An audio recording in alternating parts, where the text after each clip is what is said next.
அதே சமயத்துல லாடுக்கு இருக்காருல்ல, அவர் முகம்லாம் உடைய ஆரம்பிச்சிடும். அவர் ஆக்சுவலா சாவ போற நிலைமை இருப்பாரு. அவர் காப்பாத்தணுங்கிறதுக்காக அவர் வந்து தனித்தனியா ஓட ஆரம்பிச்சிருவாரு. அப்பதான் பொருட்டோடே நான் அவனை சும்மா விட மாட்டேன் அப்படிங்கிற மாதிரி போயிட்டு இருப்பான். சடனா பார்த்தா சக்கையா வந்து தடுக்கிறதுக்காக வருவான். அப்ப நம்ம மிட்சுகி இதை நான் பாத்துக்கிறேன் அப்படிங்கிற மாதிரி பொருட்டோ கிட்ட சொல்ல பொருட்டோ சந்தோஷமாயிருவான். அண்ட் பொருட்டோ சாரதா மட்டும் நம்ம லாடுக்கு பின்னாடி போவாங்க. அண்ட் சக்கையாலாம் செம்ம கோத்துல இருப்பான். ஏன்டா மிட்சுகி இப்படி துரோகம் பண்ண அப்படிங்கிற மாதிரி இருப்பான். அண்ட் பொருட்டோ சாரதா போயிட்டு இருக்க வழியிலேயே வந்து நிறைய ஆக்டான் சுத்து போட்டுரும். அதே சமயத்துல இந்த கிராரா அப்படிங்கிறவன் வந்துருவான் அந்த இடத்துல. அண்ட் சக்கையா வந்துகிட்டு என்ன ஆரம்பத்துல இருந்து துரோகம் தான் பண்ணிட்டு இருந்த, எனக்கு நீ ஹெல்ப் பண்ற மாதிரி துரோகம் பண்ணிட்டு இருந்த, போய் சொல்லிட்டு இருந்த அப்படிங்கிற மாதிரி கிளே ஜுட்ஸ்லாம் போடுவான். கிளே ஜுட்ஸ்லாம் போட்டு வெடிக்க வைப்பான். அண்ட் இருந்தாலும் மிட்சுகி நவுற மாட்டான். அந்த பாம் எல்லாத்தையும் அவன் வாங்கிட்டு தான் இருப்பான். அதே சமயத்துல நம்ம சக்கையாவோட உடம்பு நொறுங்க ஆரம்பிக்கும் கொஞ்சம் கொஞ்சமா. அண்ட் கிட்டத்தட்ட வந்து ரத்தம் சொட்ட சொட்ட தான் நம்ம மிட்சுகி நின்னுட்டு இருப்பான். அவன் எஸ்கேப்ல ஆக மாட்டான். பட் இருந்தாலும் அந்த அடியெல்லாம் வாங்கிட்டே தான் இருப்பான். கட் பண்ணிட்டு பொருட்டோ சாரதா தான் காட்டுவாங்க. ஆக்சுவலா எல்லா ஆக்டானும் வந்து நம்ம பொருட்டோ சாரதாவை துரத்த ஆரம்பிச்சிரும். அப்ப பொருட்டோ சாரதா பாஞ்சு போய் எல்லா ஆக்டானோட மூஞ்சி சதற விட்டுக்கிட்டு இருப்பாங்க. ஆனா இப்ப கிராரா வந்துகிட்டு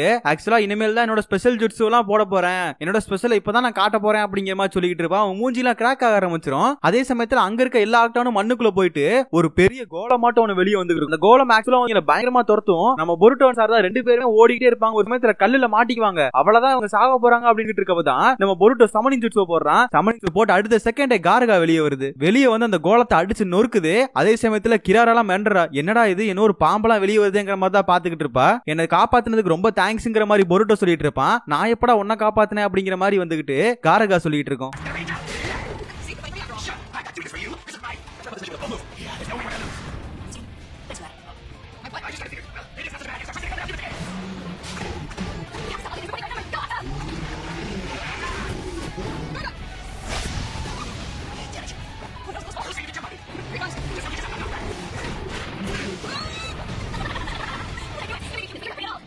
சான்ஸ்னு சொல்லி சாரதா பாஞ்சு வந்துகிட்டு கிராராவை அடிக்க வருவா. அதாவது சரிங்கன போட்டு அடிக்க வருவா. அண்ட் டக்குன்னு பார்த்தா கிராரா வந்து கென்ஜுட்ஸோ போட்டு விட்டுருவா. அப்பதான் புரிய வருது ஆக்சுவலா வந்து நம்ம சாரதா வந்து முன்னாடியே கென்ஜுட்ஸோ போட்டு விட்டா.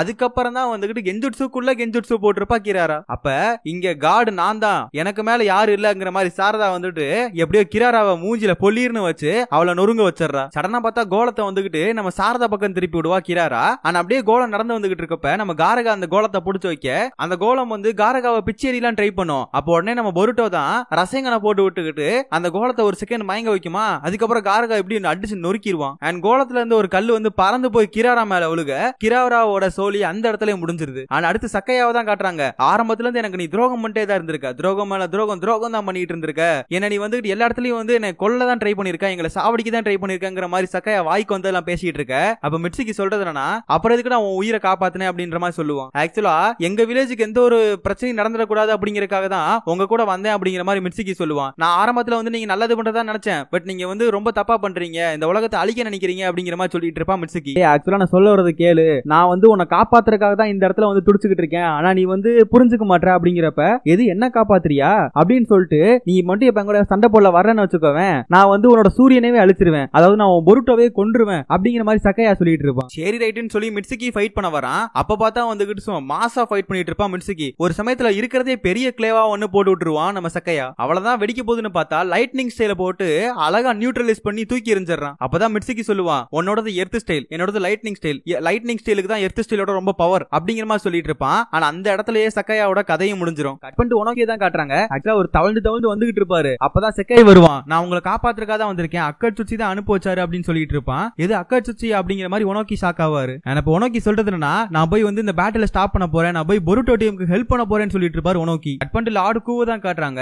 அவன் ஆக்சுவலா அப்படியே தவழ்ந்து எப்படியோ டாக்டர் ரூமுக்கு வந்துடுறான். வந்து பார்த்தா டாக்டரை கட்டி போட்டு வச்சிருப்பானுங்க. டாக்டரை ரிலீஸ் பண்ணி விட்டுருவான். இந்த மாதிரி டாக்டர் எனக்கு ஒரு ஹார்ட் தாங்க, ஹார்ட் இருந்தா நான் பொழைச்சுக்குவேன் அப்படிங்கிற மாதிரி சொல்லிட்டு இருப்பான். அதுக்கு டாக்டர் சொல்றது என்னன்னா, ஆல்ரெடி வந்து பிணை கைதிகள் எல்லாருமே எஸ்கேப் ஆயிட்டாங்க, இப்போதைக்கு ஹார்ட்டே இல்ல அப்படிங்கிற மாதிரி அந்த டாக்டர் சொல்லுவான். சடனா பார்த்தா அந்த டாக்டரவே போட்டு தள்ளிடுவான் லார்டுக்கு. கட் பண்ணிட்டு சக்கையாவை தான் காட்டுறாங்க. ஆக்சுவலா இன்னும் சாவல, இன்னும் உயிரோட தான் இருக்கான். அப்பதான் மிட்சுகி வந்து பேச ஆரம்பிப்பான். ஏன்டா அப்படிலாம் இருக்க, நான் உன கண்டிப்பா காப்பாத்துறேன், என்ன உருவாக்கங்கள்ட்ட அதாவது ஒரோச்சிமாருட்ட உன கூட்டு போறேன், அவர் உன்னை காப்பாத்திடுவாரு அப்படிங்கிற மாதிரி தான் இந்த இடத்துல மிட்சுகி சொல்லிட்டு இருப்பான். அதுக்கு சக்கையா சொல்றதுன்னா, ஆக்சுவலா நீ ஆரம்பத்துல இருந்து உன்னோட சூரியனை தான் நீ காப்பாத்திட்டு இருந்திருக்க, உன் சூரியன் மேலதான் எல்லா பாசிட்டிவ் வச்சிருக்க அப்படிங்கிற மாதிரி தான் சக்கையா சொல்லிட்டு இருப்பான். அதுக்கப்புறம் ஏன்டா இடையில என் கூட நீ ஃபைட் பண்ண வர மாட்டேன்ட்ட, நான் உன்னை அடிச்சேன் பட் என்னையே திருப்பி அடிக்க மாட்டேன் அப்படிங்கிற மாதிரி தான் இந்த இடத்துல சக்கையா கேட்பான். அதுக்கு மிட்சுகி, நான் உண்மையாலே உங்க கூட ஃப்ரெண்டா இருக்கும்னு தான் நினைச்சேன், ஆக்சுவலா எங்க வில்லேஜ்ல வந்துகிட்டு உண்மையாலே சந்தோஷமா இருக்கும், நிறைய மொமெண்ட்ஸ் வந்து ஹாப்பினஸ் கொடுக்கும், சம்டைம்ஸ் யாருமே என் கூட பேசாதப்ப எனக்கு ஒரு தனிமையை கொடுக்கும். மிட்சுகி சொல்றதுனா, சொல்றானா, ஆக்சுவலா இந்த இடத்துல நான் சண்டை போட்ட காரணம் பொருட்டோக்காக மட்டும் இல்ல, உனக்காகவும் தான். உன்னை நான் வந்து ஸ்டாப் பண்ணி உன்னை நல்லவனா ஆத்தணும் அப்படிங்கறக்காக தான் இந்த இடத்துல நான் ஃபைட் பண்ணேன் அப்படிங்கிற மாதிரி சொல்ல. ஆனா அந்த இடத்துல வந்துட்டு சக்கையா அழுகுற மாதிரி போயிருவான். இந்த மாதிரி சக்கையா சொல்றதுனா, ஆல்ரெடி என் ஃப்ரெண்ட்ஸ் எல்லாம் செத்து போயிட்டாங்க, அவங்க கூட நானும் போறேன் அப்படிங்கிற மாதிரி சக்கையா வந்துட்டு பம்ப் அடிக்கிறதுக்காக போவான். அப்படியே அவன் கை கீழே விழுக அந்த இடத்துல சக்கையா செத்து போயிருவான். ஆனா அதே சமயத்துல ஊருக்குள்ள சுச்சுக்காக மத்த நெஞ்சாஸ் எல்லாருமே போட்டு ஆட்கள் எல்லாத்தையும் போட்டு வெளுத்து வாங்கிட்டு இருப்பானுங்க. எங்கடா போன அந்த லாடுக்கோ அப்படிங்கிற மாதிரி பொருட்டோ சாதா நின்னுகிட்டு இருக்கேன். அந்த இடத்துல மிட்சுக்கியும் வருவான். இப்ப பொருட்டோ சொல்றதுனா, டேய் இனிமேல் நான் உன் பேச்செல்லாம் கேட்கறேன், இனிமேல் நான் உன் கூட நான் எல்லா விஷயத்தையும் ஷேர் பண்றேன் அப்படிங்கிற மாதிரி பொருட்டோ சொல்லுவான். வாடா லீஃப் வில்லேஜுக்கு போலாம், அந்த மேட்டர் எல்லாம் முடிச்சிட்டு அப்படிங்கிற மாதிரி தான் பொருட்டோ சொல்லிட்டு இருப்பான். திடீர்னு பார்த்தா மேல ஒரு சத்தம் கேட்கும். என்னன்னு பார்த்தா லாடுக்கோ அந்த இடத்துல நின்னுகிட்டு இருப்பான். கிட்டத்தட்ட ஒரு ஹார்ட்டை வந்து டிரான்ஸ்பிளான்ட் பண்ணிட்டு உங்க கதையெல்லாம் முடிக்க போறேன் அப்படிங்கிற மாதிரி லாடுக்கோ சொல்றதோட இந்த ஒரு எபிசோட முடிக்கிறாங்க. இந்த 5 எபிசோட் எப்படி இருக்குன்னு சொல்லி மறக்காம கமெண்ட் செக்ஷன்ல சொல்லிட்டு போங்க. ஓகே, நெக்ஸ்ட் எபிசோட்ல மீட் பண்ணலாம்.